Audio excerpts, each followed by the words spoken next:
Bonjour à tous. Merci Monsieur Lugassi. Donc, comme vous l'avez indiqué, nous allons faire cette présentation à deux voix avec mon collègue Monsieur Makouli, gestionnaire des risques. Donc, je vais commencer par vous faire un petit historique de la mise en œuvre du système de contrôle interne en ville de Genève. Fin 2010, le conseil administratif a décidé qu'il fallait mettre en place un système de contrôle interne en ville. Alors, comment il a fait ça? Donc, on a commencé par engager un gestionnaire des risques. Ensuite, nous avons également engagé des responsables de contrôle interne par département. Comme l'a dit M. Lugassi, nous avons 5 départements en ville, plus le secrétariat général. On a la particularité d'avoir dans certains départements des doubles casquettes. Donc, on a des responsables du contrôle interne qui sont aussi responsables du contrôle de gestion. On s'est rendu compte depuis 2011 que ce modèle avec une double casquette a des limites. Et on nous a demandé en fait de réfléchir à une optimisation en fait des ressources et à une répartition des tâches qui fasse sens, parce que nos responsables de contrôle de gestion, ils ont beaucoup à faire en période de clôture des comptes et de processus budgétaire. Ensuite, la directive sur le SCI, elle a été développée et nous avons fait un premier exercice d'évaluation des risques, d'identification des risques à travers des ateliers.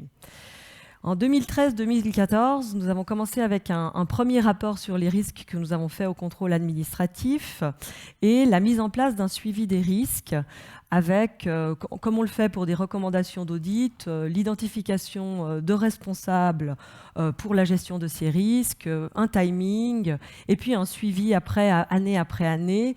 Est-ce que le plan d'action qu'on avait mis en place pour tel ou tel risque, est-ce qu'il a marché? Est-ce qu'il est efficace par rapport aux risques qu'on avait identifiés? Il ne faut pas oublier qu'il y a vraiment une notion, je dirais, de mettre en balance, je dirais, les ressources qu'on attribue au contrôle et le but recherché. Le contrôle n'est pas un but en soi, le contrôle il vise à réduire le risque et s'il n'est pas efficace, eh ben, il faut en changer, il ne faut pas hésiter à le faire rapidement. Dans l'idée en fait d'être vraiment efficient dans la gestion des risques. Nous avons aussi développé un outil qu'on a appelé le Codex. C'est un document de synthèse. Monsieur Makouli va vous le présenter tout à l'heure, va vous montrer à quoi ça ressemble. C'est un document de synthèse qui explique un peu l'environnement de contrôle dans lequel on est, les risques qu'on a identifiés par rapport à un service, et puis le plan d'action, les contrôles, plus précisément. C'est un document de référence qui est assez utile parce qu'il permet aussi de documenter en fait les processus d'un service, et c'est un outil qu'on peut remettre à des nouveaux collaborateurs qui démarrent dans l'idée, comme le disait ma préopinante Madame Brender, d'intégrer la gestion des risques dans la gestion du service. C'est pas un truc en plus bureaucratique qu'on rajoute, mais ça fait partie en fait. Vous arrivez dans un service, il y a les prestations qu'on doit délivrer, il y a de la gestion RH, de la gestion budgétaire et financière, mais la gestion des risques, ça fait partie du job. Et c'est ce vers quoi on essaie de tendre dans les différents services de la ville. On a aussi développé une formation à l'interne. Notre objectif, c'était de former un maximum de collaborateurs en ville et puis de viser le management, les chefs de service. Alors, on n'a pas tout à fait atteint notre but à l'heure actuelle. On a formé une centaine de personnes. Et pour cela, on a développé en fait un concept de e-learning, donc de formation à distance. Ça permet de répondre à la critique qu'on a souvent des chefs de service qui nous disent qu'ils n'ont pas le temps de libérer une journée pour cela. Et ça permet aussi de voir qui s'est formé, d'inciter les gens. Voilà. Donc ça enlève un peu les barrières à l'entrée. Donc on va essayer de développer ça l'année prochaine. En 2015-2016, on a développé un concept de risque de projet pour les risques transversaux et majeurs de l'administration. L'idée, c'était d'intégrer l'identification des risques dans un projet. Alors vous me direz, un bon modèle de gestion de projet, il intègre les risques. Oui, mais l'idée, c'était de forcer un peu le trait et puis d'avoir un reporting de ces risques au-delà du comité de pilotage du projet, alors que ça remonte, alors là, en l'occurrence, on avait prévu que ça remonte au collège des directeurs. La limite qu'on a dans cette thématique-là, c'est qu'on a laissé la gestion des risques de projet comme une option facultative pour les gestionnaires de projets. Et on était en réflexion avec M. Makouli pour obliger en fait les chefs de projet de risques majeurs, de projets majeurs transversaux pour la ville d'appliquer cette méthodologie. Donc on va, je pense, passer au niveau 2.0 dans un avenir plus ou moins proche. En tout cas, à la prochaine législature, on le proposera. Les risques institutionnels, donc ça, c'est Madame Brender l'a aussi mentionné, c'est les risques un peu méta. On a les risques opérationnels d'un service, on a les risques comptables et financiers, puis on a un peu tout ce qui est un peu exogène. Et cela, on a commencé à faire un reporting sur ces risques-là en 2015-2016 au conseil administratif. Alors, comme le disait Madame Brender, on n'a pas souvent des outils pour les réduire. Des fois, il faut vivre avec. Des fois, il peut y avoir des assurances. C'est des risques qui sont assez complexes. C'est bien de les connaître. On peut avoir des plans catastrophes qui peuvent être prévus, des procédures de backup. Il y a plein de choses à faire. Mais c'est vraiment au niveau du conseil administratif que cela se joue. On a aussi, donc mon collègue M. Makouli a développé un guide du contrôle interne pour les subventionnés. Donc en ville, on a beaucoup de subventionnés et on a dans notre règlement sur les subventions une annexe sur les exigences en matière de contrôle interne. Exigences qui augmentent, plus la subvention est élevée, plus les exigences sont élevées, forcément. Et là, c'est un guide qui part vraiment de la base et qui explique déjà des choses de base comme la séparation des tâches, les doubles signatures, des points sur les engagements financiers qui doivent être respectés. Après, c'est vrai qu'on a des subventionnés qui sont des fois des toutes petites structures qui rendent le contrôle interne plus compliqué à mettre en œuvre, mais il y a des principes de base qu'on peut appliquer même si on a des toutes petites structures. Donc ça, c'est un guide qui est disponible sur Internet. Et puis on a aussi, fin 2016, on a donné un mandat à un grand cabinet de la place pour évaluer notre démarche. Ça faisait 5 ans que ça avait été mis en place, le SCI en ville, et on souhaitait s'assurer qu'on était dans la bonne voie et puis que les objectifs en termes de niveau de maturité seraient atteints dans un avenir certain. Donc on a fait une évaluation, je vous présenterai tout à l'heure les résultats de cette évaluation. Alors, comme l'a dit M. Lugassi, on a eu beaucoup de réflexions sur le contrôle interne en ville depuis une année et on a décidé de donner une nouvelle impulsion à la démarche. On se rend compte qu'on peut laisser les choses se faire et puis faire en sorte que la mise à jour annuelle suffise, mais des fois ça ne suffit pas, il faut donner une nouvelle impulsion. Et donc le conseil administratif a créé une délégation de leur conseil en charge de la gouvernance des risques et des audits. Ça pourrait s'apparenter à un comité des risques dans une structure privée. Donc il est composé du maire et puis du magistrat en charge des finances. Et puis quand le maire est le magistrat en charge des finances, c'est le vice-président qui rejoint cette délégation. On a le secrétaire général de la ville qui fait partie de cette délégation et puis Monsieur Makouli, gestionnaire des risques. L'idée de cette délégation, c'est de préaviser le travail pour le conseil administratif qui, lui, reste, je dirais, responsable des décisions qui sont prises, mais ça permet de répondre aux recommandations d'audit qu'on peut avoir, soit de la Cour des comptes, soit du contrôle financier, qui est notre organe interne de révision et d'audit interne. Et ça permet de faire avancer la réflexion et pour le groupe du contrôle interne d'avoir un interlocuteur de très haut niveau, je dirais, et ça donne plus de sérieux à la démarche aussi, parce que c'est vrai que quand il y a qu'un certain type de risque qui remonte au conseil administratif, il y a un petit décalage entre l'administration et les élus, et ça permet vraiment d'intégrer la démarche dans toutes les strates de l'administration, et je pense qu'à ce titre-là, c'est une bonne chose. Le e-learning, je vous en ai parlé. Au niveau de la démarche, alors, je ne sais pas si vous avez vu cette conférence TED sur je ne sais plus qui c'est qui la donne, mais sur la question du pourquoi.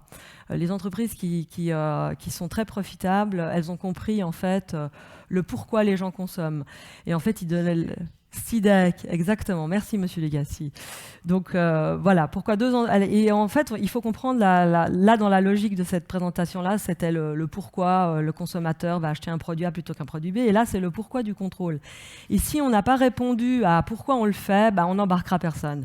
Et nous, c'est vrai qu'on a eu beaucoup de peine déjà pour des personnes qui sont là depuis longtemps et qu'il faut les choses vraiment intuitivement, on était vraiment dans la case approche empirique, pourquoi il faut documenter, pourquoi et en fait, il faut repartir de la base. C'est d'abord, on est là pour délivrer des prestations. Si ça ne sert pas in fine à ça ne sert à rien.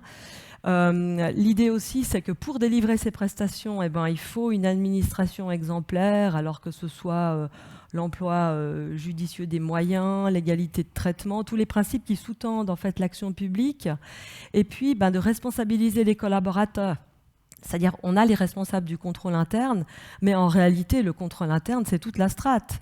Ça part de la secrétaire qui remplit un bon de commande, à la personne qui va le valider, à la personne qui pose sa signature. Et les personnes, elles doivent comprendre pourquoi elles font les choses. Et il n'y a qu'en comprenant pourquoi on fait les choses, qu'on les fait d'abord, bien, et puis que toute la chaîne, en fait, elle a une certaine conscientisation, en fait, de l'importance de la gestion des risques.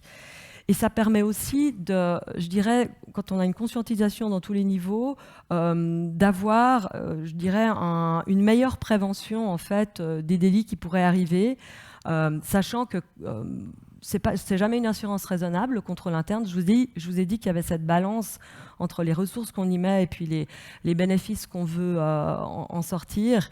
Et c'est pas une assurance absolue, mais c'est une assurance raisonnable. Et plus l'administration dans son ensemble, avec les élus, aura conscience de cela, et plus la survenance de délits, la probabilité de survenance, elle sera faible. Et c'est ce vers quoi on veut tendre.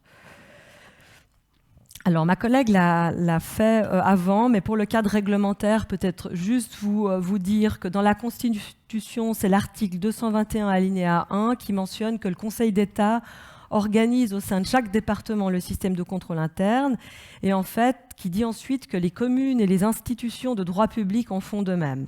Ça, c'est la base.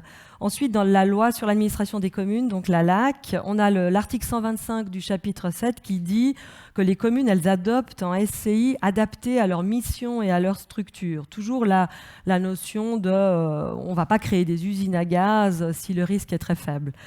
Le but, c'est quoi? Donc la LAC, elle mentionne que c'est pour assurer la qualité des prestations. Ça en revient à le pourquoi. C'est les prestations in fine. Et puis, assurer la qualité des processus pour gérer les risques. Il faut toujours penser évidemment au principe de proportionnalité. Donc en Ville de Genève, nous avons un règlement municipal aussi sur le contrôle interne, l'audit interne et la révision des comptes. Et nous avons récemment déposé une proposition au conseil municipal pour abroger les articles du contrôle interne dans ce règlement-là, parce que ce règlement, c'est un règlement du conseil municipal, et en fait, la responsabilité du contrôle interne, elle incombe à l'exécutif. Alors, nous avons préparé un projet de règlement qui sera débattu prochainement au conseil municipal. Nous sommes d'ailleurs auditionnés la semaine prochaine en commission des finances, qui reprend les dispositions du contrôle interne exclusivement, qui incombe à l'exécutif. Et puis la directive, je vous en ai parlé tout à l'heure, c'est la directive qui est destinée aux collaborateurs et collaboratrices de l'administration et qui régit en fait la manière dont le contrôle interne est mis en œuvre, le reporting annuel, les outils qui sont utilisés, le codex, etc. Le contexte, M. Lugassi l'a dit, donc je ne vais pas trop m'étendre.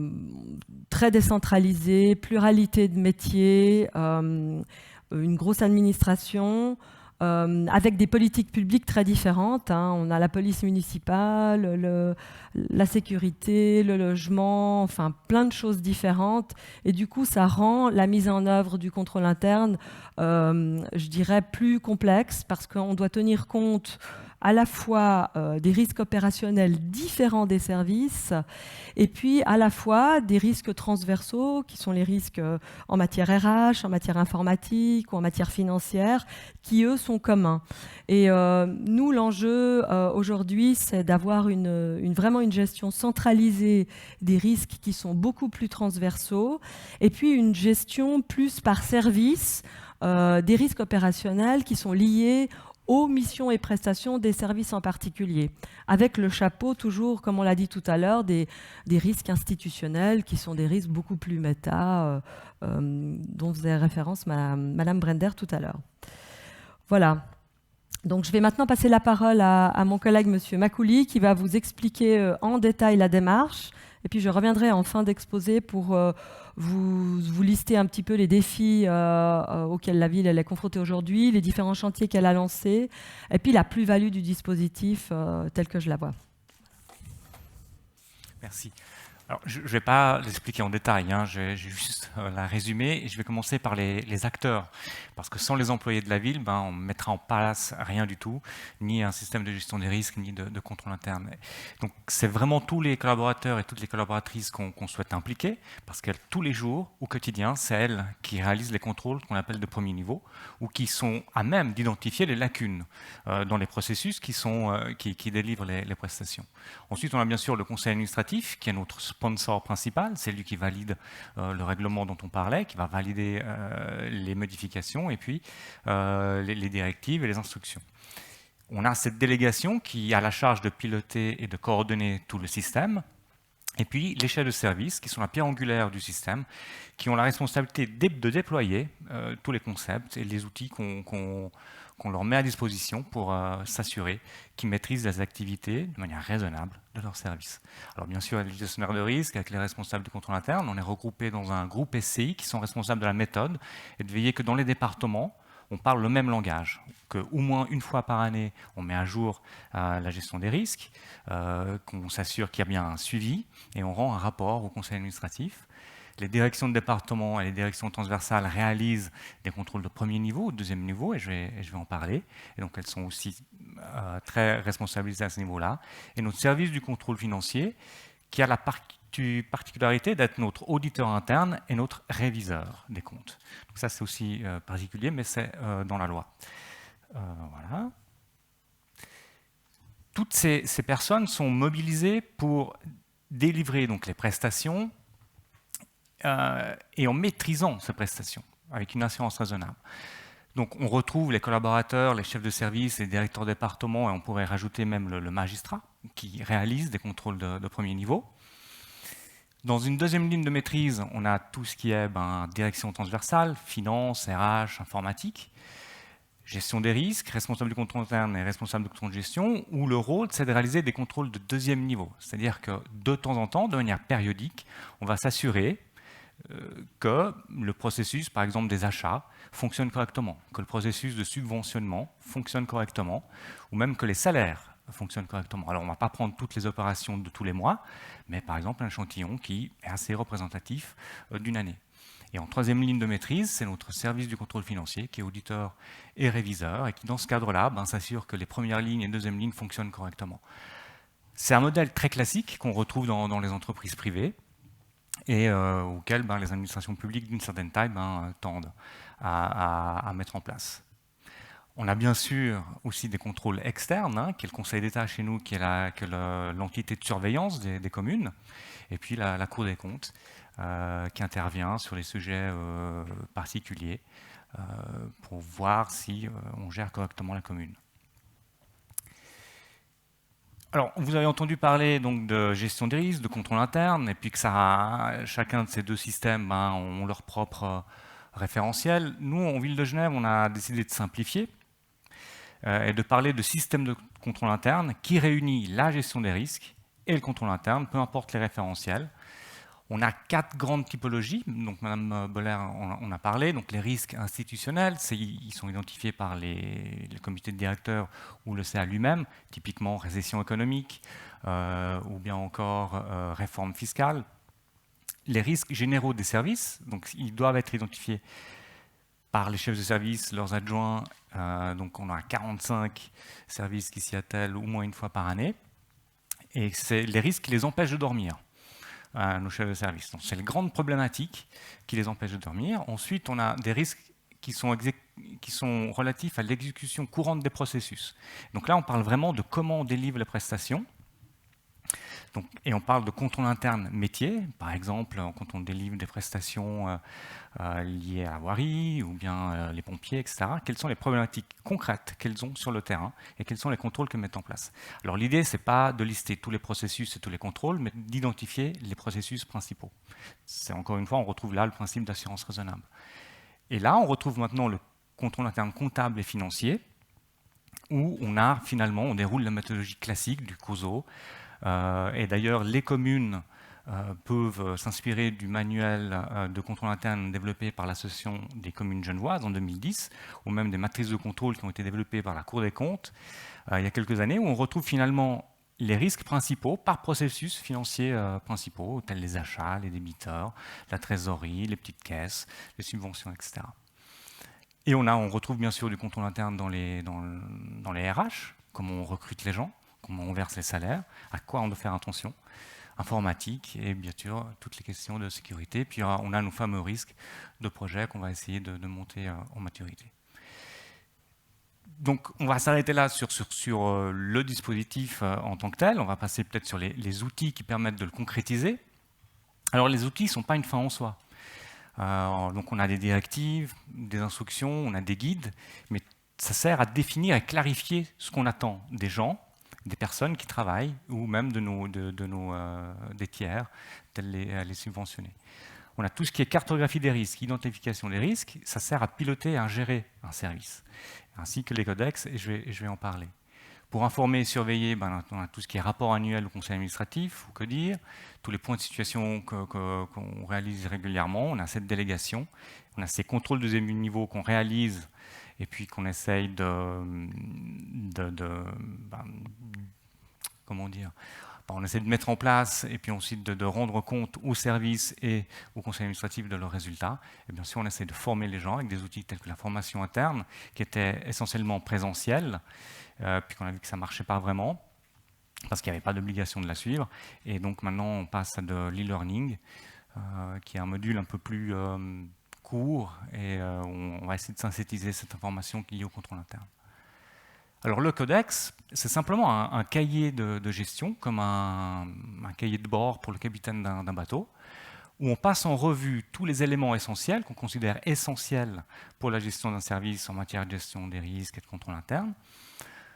C'est basé sur le principe du comply or explain, c'est-à-dire soit on se conforme à ce qu'on demande, soit on explique pourquoi on n'est pas conforme. Alors c'est très simple, quand on parle d'environnement interne, qu'est-ce que c'est concrètement pour un service ?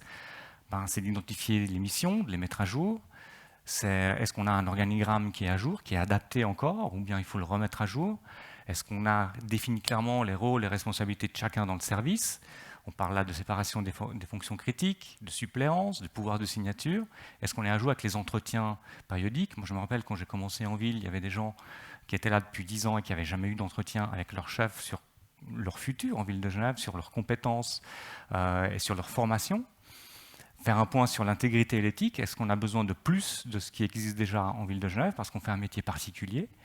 Et puis, comment on accueille les nouveaux collaborateurs. Et puis ainsi, on déroule toutes les thématiques qui nous semblent importantes en matière de gestion des risques et de contrôle interne. Et c'est un outil, alors bien sûr, ce n'est pas une Bible qui doit faire 500 pages, parce qu'en fait, on se réfère aussi à d'autres documents qui existent par ailleurs, mais c'est un outil qui doit résumer finalement la gestion d'un service. C'est un outil qui doit être validé par la direction de département et qui doit être disponible pour tous les collaborateurs et les collaboratrices. Alors il est à disposition, si une commune souhaite le consulter, on a un modèle standard, et puis je le communique volontiers. En matière d'inventaire et de gestion des risques, c'est très très classique, c'est basé sur les missions et prestations, donc c'est la définition qu'on a en ville de Genève, c'est un risque, c'est un événement qui pourrait survenir et qui pourrait impacter négativement une prestation. On a 4 types d'impact, finance, humain, réputation et prestations, avec chacun 4 niveaux qui sont très définis. Comme ça, un risque de niveau 4 d'impact financier ou dans notre département des finances, la signification ce sera la même au département de la culture. Sinon, chacun parle un langage différent, donc c'est très très exemplifié. On souhaite que tous les risques qualifiés d'élevés ou de critiques on réfléchisse à un plan d'action à mettre en place, avec identification du répondant du risque, un délai, un coût. Et puis les risques que vous voyez en rouge, ce qu'on appelle les risques critiques, doivent être validés. Enfin, le conseil administratif doit plutôt valider la stratégie de réduction à mettre en place pour réduire ce risque. C'est très très classique, encore une fois, donc je ne vais pas en parler un peu plus. Et puis, l'outil de reporting, alors ça c'est un des outils, c'est-à-dire que chacun de ces risques, on a environ Si je prends uniquement les risques des services, on a environ 400 risques. Donc le conseil administratif ne peut pas prendre connaissance ligne par ligne de ces 400 risques, donc on les résume dans des thématiques de gestion. Alors ça, c'est des données qui sont pas réelles, mais par exemple, ben voilà, en fonction de l'analyse de risque faite en 2018, ben on pourrait dire que le principal thème de préoccupation des chefs de service et du conseil administratif, c'est par exemple les finances, ou bien la protection des employés, des personnes et des biens. Et ainsi, ça permet d'avoir une action un peu globale au niveau de la ville sur ces thématiques-là. Et je vous laisse la parole.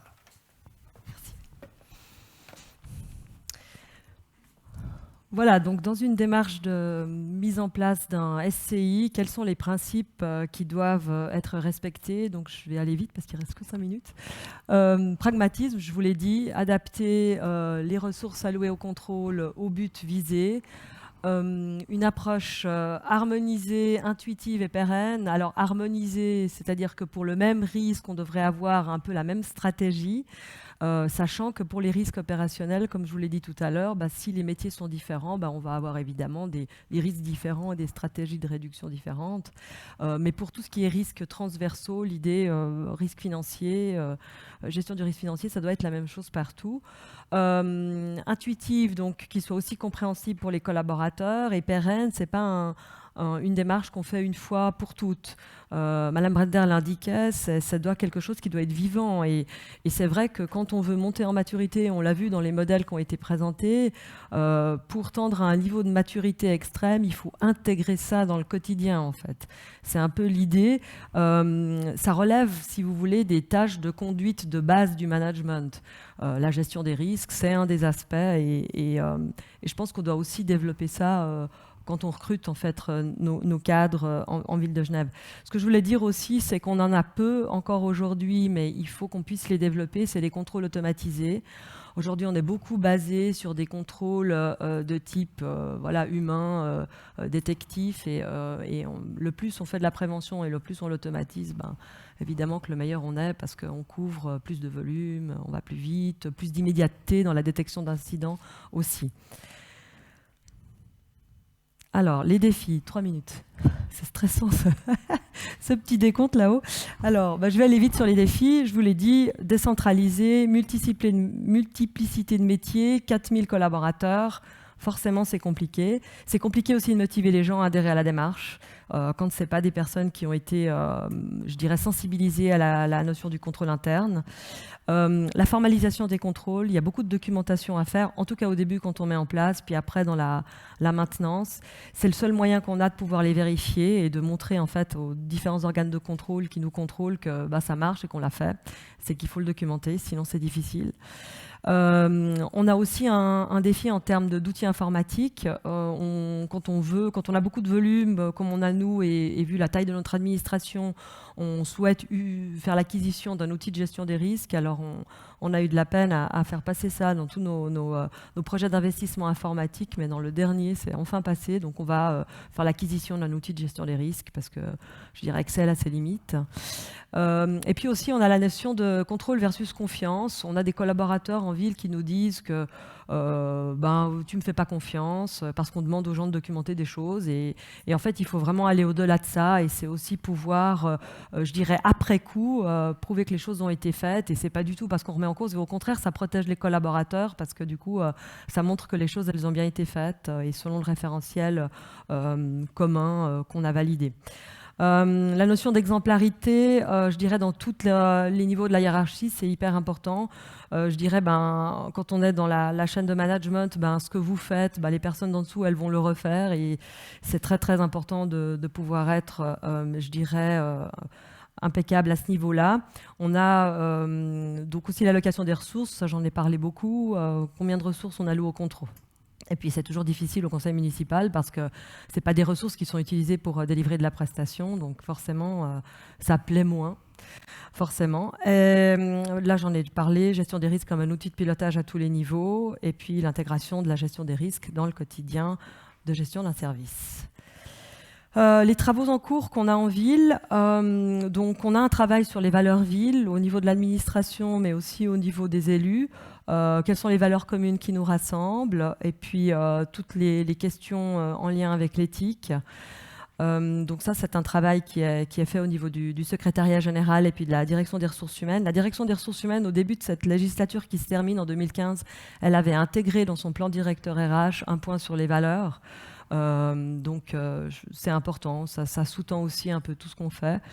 Par rapport à la gestion des risques transversaux, je vous ai dit que pour tout ce qui était financier, RH et informatique, mais aussi financier, la gestion, elle doit être centralisée parce qu'il n'y a pas de raison de réinventer la roue dans chaque service de la ville. Et là, le conseil administratif a décidé de centraliser la fonction comptable en ville, justement pour améliorer en fait toutes les procédures de contrôle qu'on a. Et puis aussi parce que le modèle décentralisé qu'on a aujourd'hui n'a pas vraiment de valeur ajoutée en termes je dirais de traitement de volume traité, etc. Donc ça, c'est quelque chose qui va nous aider. On va commencer par la dématérialisation du flux fournisseur dans ce projet-là. Par rapport je dirais un niveau de maturité plus élevé, l'idée aussi, c'est de faire le lien entre les risques et puis la mise en œuvre de la stratégie qui est décidée par le conseil administratif. Donc on essaye aussi d'identifier un certain type de risque qui nous empêcherait les élus de pouvoir remplir le programme qu'ils ont annoncé au moment des élections. Et ça, c'est un peu un lien avec les objectifs stratégiques de l'organisation. Ça, c'est quelque chose qu'on aimerait développer. Les indicateurs de performance des risques, c'est le suivi des plans d'action qu'on fait. Est-ce qu'ils sont efficaces ou pas? Je vous en parlais tout à l'heure.